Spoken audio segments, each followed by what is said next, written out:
para hindi mahimay ng hurado. Yung mga ganyang banat mo, halatain na masyado. Putang ina mo ka magaan eh. Kaya ang bilis mo lang idura. Kung mabigat yan, tatama lang din yan sa sarili mong hita. Ang bobo ng puta, mga banat mo na, naman, pukin ang ina mo ka. Wala ka sa speed drop, gago. Ipapaalala ko sa'yo, OTS to, naiintindihin mo na ba? O sige, bigyan mo ako ng dahilan kung paano mo ako matatalo, king ina ka. Kung palaliman lang din naman ang laman ng utak, malamang naman mapag-iwanan kita. Ganyan sana yung mga letra, yung naiintindihan nila. Hindi yung banat kayo ng banat na kung ano-anong letra, putang ina ka, hindi naman maintindihan. Yung hurado, gulong-gulo na. Kung ano-ano na yung pinagsasabi mo. Tangina, ako mag-o-open ng topic. Pag-usapan natin yung pagiging abnormal mo. 187, sinarot mo, tapos tunggalo, bobo ka ba, tanga ka? O bobo ka lang talaga? So halata naman talaga. Parang dating ko nga dito, tinalo na yung banta. Kaya tawagin na lahat ng AF. Pukin ang ina, magtulong-tulong na kayo. Para sa akin, wala kayong kwenta. Mahina pa rin kayo, tangina nyo. Ano, lagay nyo ba delikado? Pues alam ko naman yun. Negatibo lang naman yung mga lagi nyo sinasabi dito at paulit-ulit lang kayong ganyan. Binibingin nyo sa mura. Para maiba naman, dadaanin nyo sa speed trap. Tapos yung mga letra, pag hinimay, wala rin naman talagang kwenta. Pagka kinapos na yung mga king ina, ilalabas na yung mga sinulat. Oo, gago. Check na yan. Kanina ko pa naririnig yan. Pag wala na masabi, babanat na siya ng mga sinulat niya. Para hindi halata. Gago, wag ganon, madaya. Time! Tangin na mainit mga bunganga nyo. Joker, ready ka na? Unang banat Okay. para kay Joker. Let's go. Klaro ba? Klaro? Paklaro muna ako, tol. Paklaro muna ako, tol. Kalma. Baby, kalma. Paklaro muna ako, MC. Sayang oras ko. Okay, klaro ka ba? Sorry. Paklaro. Am I clear? Okay. Am I audible, everyone? Can you hear me? Okay, tol, klaro ka. Ready ka na? Okay. Let's go. Okay, unang banat para kay Joker. Let's go. Putang inan to, pag nagmamabilis, galit. Kapag may nagmumura, galit. Pag may naglalabas ng sulat, galit. Anong gusto mo? Putang ina mo, gayahin ka namin, maging tanga rin kami sa laro. Putang ina ka. Lahat na nakakalaban mo yung estilo nila, nirereklamo mo na. Putang ina mo, di ka pa sagulero. Reklamador ka. Putang ina nito. Binibilisan mo yung salita para hindi maintindihan ng hurado. Tarantado, ikaw lang hindi nakaintindi kasi nananatili kang bobo. Nakapaghimay nga sila eh. Putang ina mo, ikaw lang ang hindi nakaintindi kasi mahina utak mo. Tapos na. Ribat pa lang, tapos na. Putang ina mo. Papagalan ko ha. Si Don Yagit tanga, pag mabilis ang salita, hindi na a-adapt ng utak kaya nagagalit siya. Akala niya ay sulat yung sinabi ko kanina kasi nga hanggang ngayon bilang siya sa mahihina. O mabagal na yan ha, baka galit ka pa rin, putang ina ka. Isang beses lang ako nagmula, baka maasar ka na naman. Ginawa ko na lahat ng gusto mo. Pag ikaw natalo dito tapos nagreklamo ka pa, ewan ko na sa'yo. Gumawa ka na lang ng sarili mong mundo. Tinatarantado na lang kita, matatalo ka pa. Ang masakit doon, pinagyayabang mo dito na tinalo mo si Banta. Tinalo mo si Banta dahil lag siya. At ang masakit doon sa round 2, nagkaboto pa siya. Lag na nga yung tao, nagkaboto ba? Ganun ka kabobo, tangina ka. Ang sakit, di ba? Ang sakit nun. Tapos tinadamay mo, AF ba ako? Ba't tinitira mo, AF? Indirect. Hindi pa tama sa akin yung mga sinasabi mo. Kailangan idamay mo yung mga taong hindi naman kabilang sa laro na to para kahit paano may matapos ka na round. Kasi hindi mo ako kilala. Mananatili ka lang may tira kapag yung kalaban mo meron kang naimbak na info, tangina ka. Samantalang ako kahit hindi ka magpakilala dito kaya kitang mawalang hiya. Ganun ako kalupit, repa. Mapa may beat o akapela, mapasulatan o hindi, tangina mo, matindi talaga ako maglaro. Ikaw, hanggang ngayon nandiyan ka kasi nakakanay ka pa rin sa mga bano. Kaya ka lang naman napasali dito kasi kulang na yung mga putang inang players. Real talk, tang ina mo, hindi kayo yung mga kalibel ko. Time! Donya Git! Diyan ka pa ba? Iwarap po. Okay, net check. So yun na yun. Okay, klaro ka, tol. 2 minuto, pangalawang banat para kay Donya Git. Let's go. So yun na yun.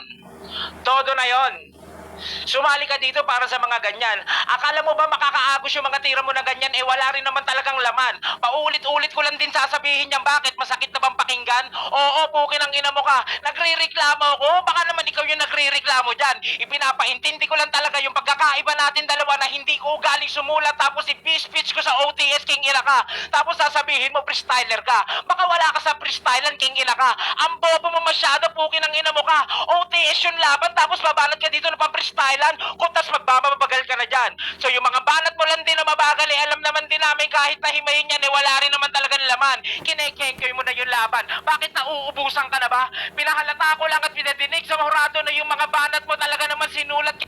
King Ina ka, itatay-bird mo ba, ililiko mo ba? So ano, halata naman tanga. Kahit anong sabihin mo dyan, pukin ang ina mo kami, sariling isip yung hurado, kahit alam nila kung paano uhuraduhan yan. Hindi katulad mo, King Ina mo ka, kung ano-ano na lang ang sinasabi mo. Anong indirect ang sinasabi mo? Rekta to gago. Wasak ang lalamunan doon sa akin. Ikaw yung may lagay sa atin na delikado. Hindi ka na makakapasok ng finals, King Ina mo, kasi siguro kabobohan lang naman yung dala mo. Pumunta ka dito para sa 2,000. Bakit? Tapos na ba yung ulu-uluhan nyo sa ibang apps? Para dito magkakaganyan ka na naman? Kinang ina mo, ang chichip nyo, pukin ang ina nyo. Kung ganyan lang din naman ang ipapakita nyo dito, maluwag ang hagdanan, bumaba kayo dito at di namin ganyakan ng mga ganyang kasi ng bobo, mahihina yung ulo, mga pukin ang ina nyo. Ganon dapat yung banat. Hindi nyo nagmamabilis ka, puro filler line naman. King ina mo ka, kung ganyan lang din ng ganyan, ay ayoko na. At mahina masyado, kaya ako sumali dito at naging interesado ba nagbabakasakali na may makalaban ako na magaling at may matutunan pa ako. At fuck you ka ba rin, gago? Time! Joker, open mic. Paklaro, Hello? paklaro. Pa-check ko lang yung mga tao sa baba, tol. Baka nakatulog. Gising pa ba kayo dyan, tol? Gising pa kayo dyan? Yung mga nasa baba, Judges, klaro gising pa kayo, siya. judges. Baka nakatulog kayo, ha? Okay, Okay, pakinggan minsan natin to. pangalawang banat para kay Joker. Let's go. Tingnan mo, binagalan ko na yung pananalita ko kanina, galit ka pa rin. Bakit ka ba laging galit? Ano bang dinadamdam mo sa mundong to? Magsabi ng magawan ng paraan, hindi yung palagi ka nagagalit sa basagan. Kami, matutuwa-tuwa lang kami dito. Ikaw, galit na galit ka, maputokan ka ng ugat, kasalanan pa namin. Di ba, mamatay ka dyan, makaiblad ka, atakihin ka sa puso, kasalanan pa ng mga nagpalaro, kasalanan pa ng WMF, namatay ka. Gago na to, laging galit. Pwede naman tumawa-tawa sa basagan. Hayop na to. Ikaw, kinakain mo na yung putang inang sinasabi mo. Hayop ka paulit-ulit. Paulit-ulit kung sasabihin sa inyo, di redundant ka. Paulit-ulit mo sinasabi. O, bawal yun sa basagan. Bawal yun. Bawal redundant. Bawal din umamin. Tarantado na to. Kinikingkoy na nga lang kita, Repa. Di ba mas matibay pa rin ako pumunto sa'yo. Puro ka, ikaw yung delikado. Ikaw yung ganito. Ikaw yung ganyan. Eh kung sabihin ko sa'yo, ikaw yung mamamatay dito. Ikaw yung lalamunin ng aking mga bara. Ikaw yung aanurin ng aking agos. Ngayon, hindi ka na pwede makibaga. Pwede akong gumanon. Ayun yung mga gusto mong basagan. Putang ina ka. At paalala lang, Donya Gits, pag sinabing freestyle, ibig sabihin, hindi sinulat, impromptu. Pag sinabing OTS, on the spot, impromptu din. Walang pinagkaiba yung dalawa. Kahit mag-freestyle ako dito, tangina mo, on the spot pa rin yung tanga ka. Hindi mo alam yung pag pinagkaiba kasi putang ina mo, mahina yung kukote mong abnormal ka. Kala niya pag freestyle rap kagad. Alam mo ba na sa dance contest o dance battle may freestyle din? Di mo alam, no? Tanga ka kasi! Kahit nga sa pagigitara at sa drums, may freestyle din. Hindi mo alam yun, butang ina mo. Kasi yung utak mo, nakatuon lang sa basagan. Time! Nag-off mic na siya kahit wala pa akong sinasabi. Okay? Donya Git, open mic. Warap. Tangina, Okay, pakinggan. kung round to mo, wala kang kwenta. Pakinggan natin, huling banat para kay Donya Git. Let's go. So yun na yun. Pinapaliwanag mo yung freestyle, karapat-dapat dito sa acapella. Ganun ba yon? May freestyle din sa pagsasayaw. Oo naman, check doon. Pati sa pagdadrums at pagigitara, may freestyle din yon. At ipapaliwanag ko sa tonton to, yung freestyle ginagamitan ng beat yon. Bobo!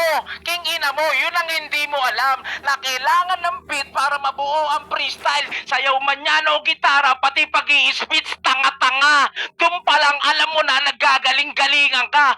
Ano yan, mabanggit at papaliwanag mo ng ganyan para yung tao maniwalang matalino ka?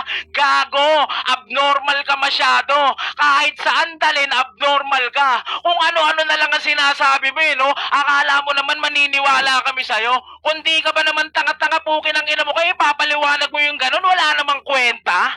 Talaga ba? Sinong maniniwala sa'yo? Sa tingin mo niyan, magaling ka na. Tapos kung ano-ano pa mga sinasabi mo kanina, wala rin naman talagang kwenta. Buong round 2 mo, putang ina mo ka, nagpapaliwanag ka. Ano to, judges? Nagpapaliwanag ka, gago, pabayaan mo sa kanilang tatlo yon. Nandito ka para maglaro. Kasi na-check ko sa unang round na babanat ka na ng mga sinulat mo. Round 2, dinipensahan mo. Kaso na-check ko rin naman ang pukin ng ina mo ka. Nagpaliwanag ka ng freestyle na hindi kailangan ng beat. Abnormal ka. Di kailangan ng freestyle sa OTS, kaya nga may on the spot dito. Kung on the spot lang din ang pag-uusapan, bakit nilalagay pa yung salitang freestyle? Abnormal ka, gago. Magkaiba ang freestyle at magkaiba ang OTS. Pag merong beat, dun papasok yung freestyle, bobo. Abnormal ka. Yun lang din yung ipapaliwanag ko sa'yo. Ayoko tumawa, kaya lang katawa-tawa ka. Sigurado ipapaliwanag niya naman yan. Abnormal ka kasi tangina ka. Time! Joker, open mic. Ang hirap talaga makipagtalo sa bobo. Putang ina, sakit sa ulo. Okay, Utol. Klaro ka. Ready ka na? Ready na. Okay, huling banat para kay Joker. Let's go. Wala daw kwenta yung buong round 2 ko. Mawawalan talaga ng kwenta yung buong round 2 ko kasi tinuturuan na kita. Wala kang naa-adapt, putang ina mo. Ang hirap mong turuan. Ikaw yung putang inang bobo sa eskwelahan. Hirap na hirap kang matutong tanga ka kaya mawawalan ng kwenta yung round 2 ko dahil sa putang inang pokote mong abnormal ka. Lahat daw ng freestyle may beat. O sino nanonood ng flip-top dyan? Alam mo ba na kapag sa flip-top, written yon. Pero yung rebuttals nila, freestyle. Alam mo ba na sa St. Ice, sumikat dahil sa linya niya na freestyle? Walang beat yun. Acapella yung laban na yun. Ngayon sabihin mo, may beat lahat ng freestyle, putang ina ka. Yung champion ng sunugan, sa akin lapnos. Sa sobrang lakas ko, sumasabay na sa akin ang Diyos. Linya ni St. Ice sa acapella rap battle na freestyle, putang ina mo. Ngayon sabihin mong walang beat, ipaglaban mo, kabubuhan mo. Putang ina ka, ang hirap ipaintindi ng ipaintindi sa mga pukin ng inang bobong wala namang alam sa pinaggagawa nila tas maglalakas-lakasan. Ang hirap sa'yo, tang ina mo, wala ka namang nalalaman sa larangan pero putang ina mo, ang hilig mo magdunong-dunungan. Kailangan mo ng katulong para kahit pa paano makasugat ka sa akin. Ang kaso nga lang, hindi magkakampiyon yung mga kagaya mong ang gusto lang ako, ayaw sa akin. Hindi ka aabot ng finale, Totoy. Ang ina mo, hindi ka aabot ng finals. Hindi porkit magkamatch tayo sa laban na to, putang ina mo, ikaw na ang aking ka-rival. Hindi ganun. Wala kang mapapakita na maganda rito. Samantalang ako, tangina mo, nananatili paborito. Sa mga tanga-tanga na kagaya mo, ako pa rin ang taga-prito. Mabilis man o mabagal, tangina mo, meron akong common sentido. Ikaw wala kang ganun. Wasak ka na all 3 rounds. Nagdadag manipulation ka pa. Tarantado. Yung mga pangdadag manipulation sa hurado, matagal lang ginagawa ng mga taga-imo. Hindi na uubra yan dito. Dapat umuwi ka na lamang iho. Kamukha mo walang ligo. Time! Putang ina, malupit kayong dalawa. Maganda. Okay, umpisa na natin mag-judge. Ready na ba kayo? Nahimayin nyo na ba? Wait lang. Lang ang usapan hanggang sa biglang may hugot na di mo inaasahan. Okay, una na ako kayo. Pagkakala mo, nagsikaso pa ako Okay, unahan na natin si Dems. Let's go. Bumanat ba ako? Ay, sorry. Round 1 kay kay Joker. Ay, nalakas ng LOL. Tsaka yung round 2 mo kasi doon niya git ba to? Na-rebat niya eh. Mayroon talagang offbeat na yung pagkasabi mo na freestyle. May offbeat yun tol. Ayun, na-rebat niya ni Joker. Ang lakas ng round 3 niya eh. Kaya 1, 2, 3 Joker. Okay, salamat. Kiluwa, buhay ka pa ba? Naglalag ka na. Hello. Okay, let's go Kiluwa. Magaling naman talaga sila pareho talaga Pero sila talaga mananalo eh. Alam niyo naman yun sa sarili ninyo kung sino talagang magaling sa dalawa. Pero Joker din ako tol. Ayoko na magingay, hindi ako marunong eh. Basta alam ko kung sino magaling. Okay. Maganda daw sa pandinig niya. Salamat sa'yo. Ano, props pa rin sa'yo, ano, Don Yagit. Lakas mo din, tol.